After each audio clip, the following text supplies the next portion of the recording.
Everybody, welcome to my channel competition English Bharati. दोस्तों, आज हम स्टडी करने वाले हैं बाइलिंगुअल मेथड के बारे में।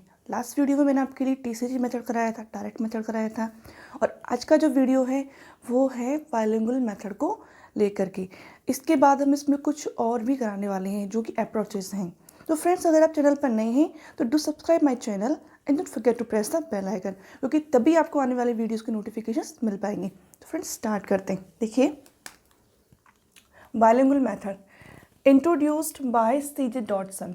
एक्चुअली ये जो मेथड है सीजे डॉटसन के द्वारा इंट्रोड्यूस किया गया है। इस नाम से लेकर के बहुत सारे क्वेश्चंस बनते हैं, तो ये नाम आपको याद रखना है बाइलिंगुअल मेथड को लेकर के। Okay, judiciously use of mother tongue.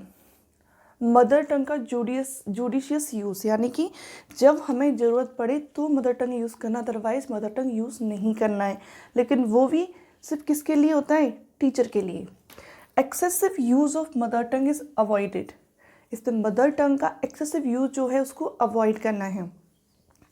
Only teacher can use it judiciously, for the student it is strictly prohibited. यानी कि मदर टंग का जो जुडिशियस यूज़ है वो केवल टीचर ही कर सकता है। स्टूडेंट के लिए तो ये जो यूज़ है वो बिल्कुल स्ट्रिक्टली प्रोहिबिटेड है। स्टूडेंट को बिल्कुल यूज़ नहीं करना है। इसके बाद इसके कुछ मेरिट्स हैं, ज़्यादा नहीं है, थोड़ा सा ही था इसमें। तो weaker section of student is benefited. जो स्टूडेंट्स का वीकर सेक्शन है, जो कमज़ोर सेक्शन है स्टूडेंट का, उनके लिए ये जो मेथड है बहुत ही बेनिफिशियल होता है। ओके, क्योंकि इसमें क्या, टीचर कभी कभी मदर टंग में भी स्टूडेंट को एक्सप्लेन कर देता है, तो स्टूडेंट को समझने में प्रॉब्लम नहीं आती है। इसके बाद देखिए, इसमें मेरिट्स हैं।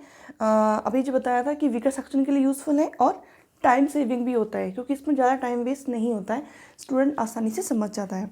तो फ्रेंड्स, ये है बाइलिंगुअल मेथड। इसके बाद हम लेने वाले हैं स्ट्रक्चरल अप्रोच। स्ट्रक्चरल अप्रोच के बारे में देखिए, स्ट्रक्चरल सिचुएशनल अप्रोच, यानी कि स्ट्रक्चरल सिचुएशनल अप्रोच को अपन स्ट्रक्चरल अप्रोच भी कहते हैं। ठीक है, चाहे ऐसे कहो चाहे स्ट्रक्चरल अप्रोच कहो, एक ही बात है। इसके बाद ये जो स्ट्रक्चरल जो अप्रोच है, basically structural approach came into existence as an improvement over direct method. यानी कि डायरेक्ट मेथड में जो भी इम्प्रूवमेंट किया गया था उसके एवज में क्या आई थी? ये स्ट्रक्चरल अप्रोच आई थी। डायरेक्ट मेथड में जो भी इम्प्रूवमेंट किया गया था उसके एवज में स्ट्रक्चरल अप्रोच आई थी। In British the approach is known as structural approach. यानी कि ब्रिटिश में ये जो अप्रोच है स्ट्रक्चरल अप्रोच के नाम से जानी जाती है। In this USA it is known as audiolingual approach. लेकिन यूएसए में यही अप्रोच किस नाम से जानी जाती है? ALA, यानी कि audiolingual approach. This approach is called oral approach. यानी कि ये जो अप्रोच है ओरल अप्रोच के नाम से जानी जाती है। ओरल मीन्स होता है लिसनिंग एबिलिटी। क्या होता है? Listening ability. ओके, और ओरल का मीन्स होता है स्पीकिंग एबिलिटी। ठीक है, तो ये जो अप्रोच है ओरल अप्रोच के नाम से जानी जाती है। This approach resembles direct method. और ये जो अप्रोच है कैसी दिखती है? बिल्कुल डायरेक्ट मेथड की तरह दिखती है। लेकिन जो डायरेक्ट मेथड में कुछ इम्प्रूवमेंट हुए वो इसमें नहीं। मोस्टली जो डायरेक्ट मेथड और स्ट्रक्चरल जो अप्रोच है उसके जो रूल्स रेगुलेशन से काफ़ी हद तक मिलते हैं। तो देख लीजिए, इनको एक बार और रिपीट करते हैं कि स्ट्रक्चरल अप्रोच जो है इसको स्ट्रक्चरल सिचुएशनल अप्रोच के नाम से जाना जाता है, जिसको ऐसा बोलते हैं शॉर्ट में। Structural approach came into existence as an improvement over direct method. Direct method में जो भी इम्प्रूवमेंट हुए थे उनके एवज में आपकी स्ट्रक्चरल अप्रोच आई थी। ब्रिटिश, यानी कि ब्रिटिश में ये जो अप्रोच है स्ट्रक्चरल अप्रोच के नाम से जानी जाती है, और यूएसए में यही अप्रोच ऑडियोलिंगुअल अप्रोच के नाम से जानी जाती है। दिस अप्रोच कॉल्ड, ये जो अप्रोच है ओरल अप्रोच कहा जाता है। इस अप्रोच को ओरल का मीन्स होता है लिसनिंग एबिलिटी, ओरल का मीन्स होता है speaking ability. Okay, and this approach resembles direct method, और ये जो अप्रोच है डायरेक्ट मेथड की तरह दिखती है। बेसिक फीचर्स में this approach deals with assumptions, ये जो अप्रोच है अजम्पशंस के साथ डील करती है। Everything is told only first, जैसे डायरेक्ट मेथड में होता है वैसे ही इस मेथड में, इस अप्रोच में होता है कि इसमें सब कुछ फर्स्ट में ओरली बताया जाता है। Then came reading and writing, और उसके बाद इसमें रीडिंग और राइटिंग बताई जाती है, यानी कि listening and speaking skills are focus. Basically इस अप्रोच में लिसनिंग एंड स्पीकिंग, जैसा कि अभी मैंने बताया था कि इस अप्रोच को ओरल अप्रोच भी कहते हैं, क्योंकि oral means listening, oral means speaking, तो listening and speaking skills are focused. इस अप्रोच में लिसनिंग एंड स्पीकिंग जो स्किल हैं वो फोकस किए जाते हैं। Inductive method is use to teach grammar, इस मेथड में ग्रामर को टीच कराने के लिए, किसको, ग्रामर को टीच कराने के लिए इंडक्टिव मेथड का यूज़ किया जाता है। Medium of instruction target language, इसमें जो मीडियम ऑफ इंस्ट्रक्शन है टारगेट लैंग्वेज होती है, यानी कि आपकी second language. Mother tongue is strictly prohibited in classroom, और मदर टंग को इसमें स्ट्रिक्टली प्रोहिबिटेड किया जाता है कि आपको मदर टंग को यूज़ नहीं करना है। और ये जो अप्रोच है टीचर सेंटर्ड होती है, इसमें बेसिकली जो एक्टिव होता है वो टीचर होता है, सब कुछ टीचर के कंट्रोल में होता है, इसलिए ये अप्रोच टीचर सेंटर्ड होती है।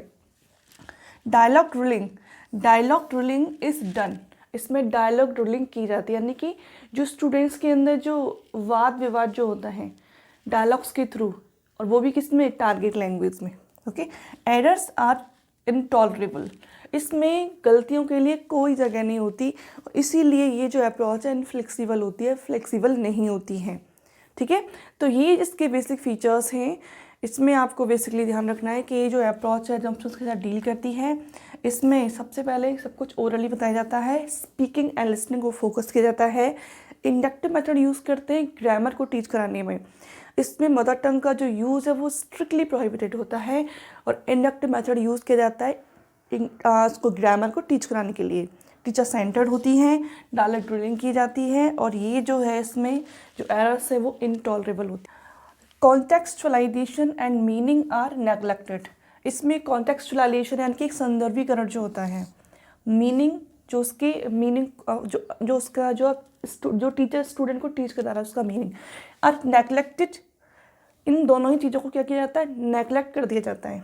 But where as word structure morphemes phonemes are focus, लेकिन इसमें स्ट्रक्चर्स को, मॉर्फीन को, फोनीम्स को बहुत ही ज़्यादा फोकस किया जाता है। वर्ड्स को, स्ट्रक्चर्स को, मॉर्फीन्स को, फोनीम्स को, ये बहुत ही फोकस्ड पॉइंट्स होते हैं इसमें। ठीक है, इसके बाद लिंग्विस्टिक कॉम्पिटेंस इज सॉट, इसमें जो भाषाई जो दक्षता होती है, यानी कि जो टारगेट लैंग्वेज में इसमें एक अच्छी तरह से परफेक्शन होना चाहिए स्टूडेंट और टीचर के बीच में। एक्यूरेसी इन स्पीच, इसमें क्या है कि लैंग्वेज जो भी आप यूज़ कर रहे हैं, जो जिस भी आपकी टारगेट लैंग्वेज है उसकी स्पीच में एक्यूरेसी होनी चाहिए, यानी कि जो भी आप लैंग्वेज यूज़ कर रहे हैं वो परफेक्टली सही होनी चाहिए। Substitutional table it's great importance, structure approach में सब्सटीट्यूशनल टेबल यूज़ की जाती है, जिसका सबसे बड़ा रोल होता है स्टूडेंट के लिए टीचर के द्वारा। ठीक है, there are 4 types of structures, इसमें क्या होता है कि स्ट्रक्चरल अप्रोच, यानी कि स्ट्रक्चरल नाम से पता चल रहा है, तो इसमें 4 तरीके के स्ट्रक्चर्स को यूज़ किया जाता है। एक तो होता है सेंटेंस, फ्रेज, फॉर्मूले एंड इडियम्स। ठीक है, तो ये स्ट्रक्चर्स आपको याद रखने हैं, सेंटेंस, फ्रेज, फॉर्मूले और इडियम। इसके बाद आई रिपीट अगेन, इसमें कॉन्टेक्सचुअलाइजेशन एंड मीनिंग को नेगलेक्ट किया जाता है। वर्ड्स, फोनीम्स, मॉर्फीन्स, स्ट्रक्चर्स, इनको बहुत ज़्यादा फोकस किया जाता है। और linguistic competence it's short, linguistic competence यानी कि भाषाई जो दक्षता है वो बहुत ही इंपॉर्टेंट रोल रखती है। एक्यूरेसी इन स्पीच, जो भी आपकी टारगेट लैंग्वेज है उसमें आपकी एक्यूरेसी अच्छी होनी चाहिए। सब्सटीट्यूशनल टेबल का बहुत ही ज़्यादा इंपॉर्टेंट होता है रोल। दे आर, इस यहाँ पर 4 तरीके के स्ट्रक्चर्स यूज़ किए जाते हैं, sentence, phrase, formula and idiom. तो आपको याद रखना है। अगर आपको वीडियो पसंद आए तो प्लीज़ इसको लाइक कर दें, शेयर कर दें, और तब तक के लिए रुके रहें नेक्स्ट वीडियो के लिए, और मिलते हैं फ्रेंड्स। नेक्स्ट वीडियो में। Till then